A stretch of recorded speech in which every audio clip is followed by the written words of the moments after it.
Good afternoon, everyone.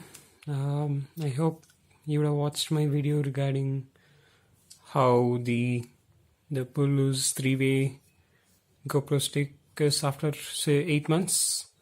And recently, I purchased a Puluz Productive casing, GoPro casing from Banggood, and this is the state after using it for maybe 5 times on the same brand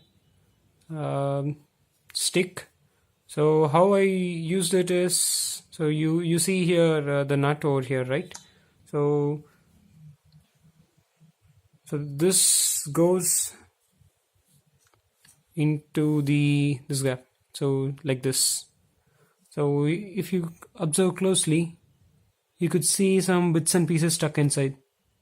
So those are nothing but the broken halves of this part. So I never expected this to happen. I hope that previously I already had an experience with the original GoPro casing being broken after locking it in this configuration. The reason was the spacing was incorrect, and when you tighten it up, it just breaks away.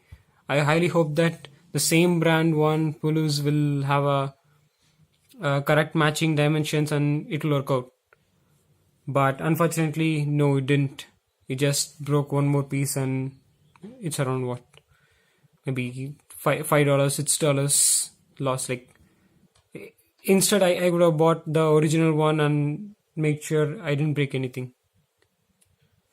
I hope you get to learn a good lesson from these about the third party aftermarket replacements or accessories, and why to choose the genuine ones. Thank you for watching. Bye.